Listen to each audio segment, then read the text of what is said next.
What up, YouTube? Your boy Big C back at you again. Here go another update on my skid sprayer. So this would be part 4 of 3, or yeah, part 4 rather. I know. Hopefully, y'all got to chance to look at the last one. I know I was babbling a lot. I'm gonna try to do at least amount of babbling this time. So um, I finally did get to mounting the motor. That's what I'm doing tonight. It's late, about 6 o'clock, 7 o'clock, Central Standard Time. But anyway, I'm mounting the motor. I already cut the holes. That went fine. I'm gonna show you what I used as a template. It was kind of crazy, but it worked out. Um, but let me let you see. I'm gonna move out the way of the camera and let you see what I did or the updates I did so far. So here we go. I know you see my ratchet. That's what I'm gonna use to mount the motor tonight. But my quick connect coupling, it came in. My quick connect coupling. So you see I got the gun on there. Here go my holes you seen. Remember I told you I was gonna get a new swivel? It's called the pretty much a super swivel. That's what it's called. And it moves easily. I got to put some grease on there to make sure it's greased up and it works fine. And I got to put a lock on here because this thing, it moves freely. They do get a pin that you put on it so it won't move. And here goes my pressure hose, which I'm going to run from here into the other part of this pump. I know you're looking like, what's going on? There's a lot going down. So let me give y'all a crash course. I thought I was gonna need the split lock washers.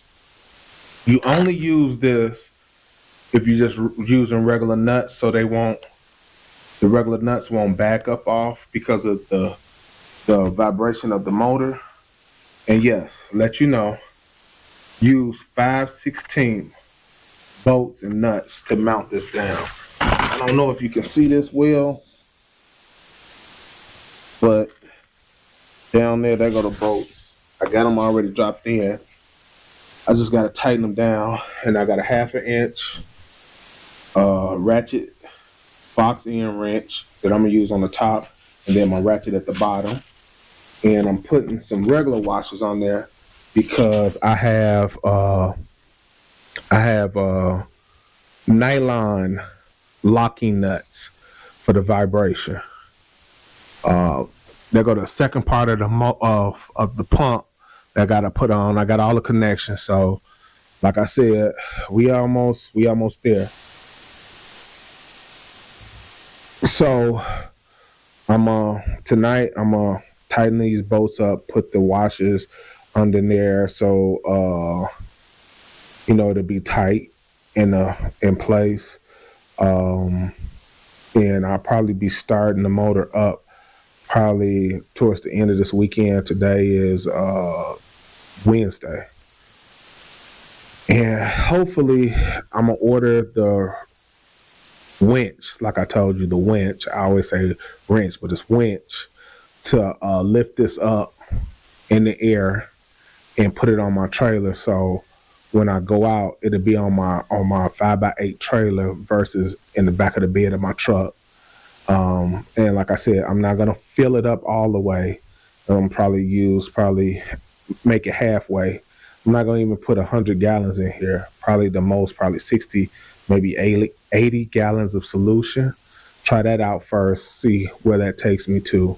I do still have to do, as they say, bucket test and a spray test to see how much gallons per minute I get out this gun and out this tank. Do the calibration. To be my first time actually doing a calibration on a skid sprayer. I did calibration on my backpack sprayer, but I'm gonna do it on there. When I do it, I will, do the video on it. I got to get me a new tripod because I got to hold my camera, by hand. I know y'all can't see that, but yeah.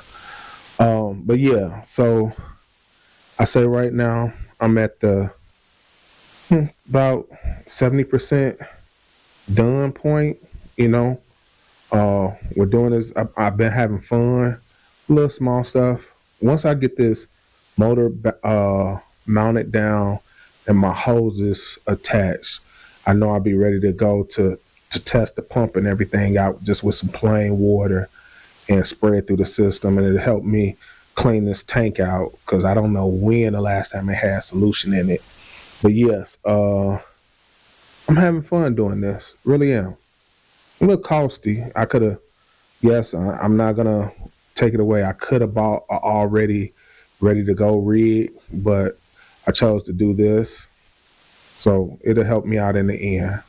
Let me get to mounting this down, and I'll talk to y'all later on the next go around of the updating of the refurbish of a skid sprayer. Also, I want to add to this. Remember, this skid when I got it was electric pump or battery operated pump skid.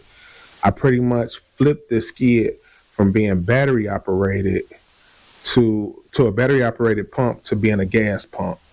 And from my research of this type of skid, it's a Lesco, if I'm not mistaken. I think that's how you pronounce it. A Lesco. It was made by Lesco, older skid, and it is fully um, the frame is fully steel, so that's why it's heavy too.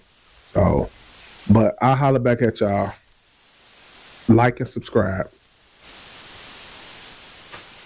All right, so I'm wrapping it up for the night. I just got finished maybe 30, 40 minutes ago, tightened down all the bolts. Come to find out, I could have used the I think it was inch and a half or inch and a half 5/16 bolts. I still had enough thread on there to put the washer and the nylon locking nut on there. So I just used two of the inch and a half bolts I had, and then the 2-inch bolts I purchased yesterday at Menards. But I'm gonna show you real quick what I did get accomplished. I gotta go back to Spray Depot and request some brass fittings to connect the hoses to certain things. I'll show you when I move this camera. So I got to get the fitting that goes onto this filter to come from here. It's going to go underneath there. Hopefully I don't burn my hose. And it's going to go to, I don't know if you can see that fitting, but the fitting directly underneath the pressure gauge. That's the incoming suction, to pull all the solution into the pump.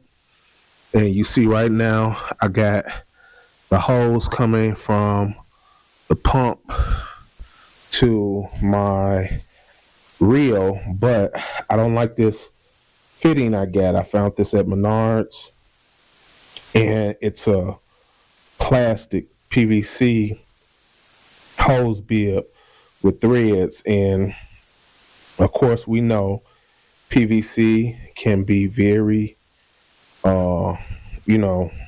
delicate, and I'm scared that might break after a while, snap in half.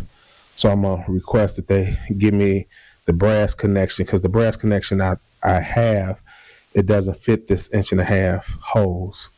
But you see, I got the regulator and stuff mounted, and I'm gonna show you real quick. You shake the motor, it's not moving. I'm actually shaking the crates that my thing is on. But yeah, so I got 1, 2, 3 hoses to hook up, and I still have to get that clamp or the piece up here. Because this is gonna be my bypass, so I have to get the adapter piece. So when I run the hose underneath or behind here, I'm gonna run it down and run it behind there for my bypass, so it'll constantly keep mixing and everything.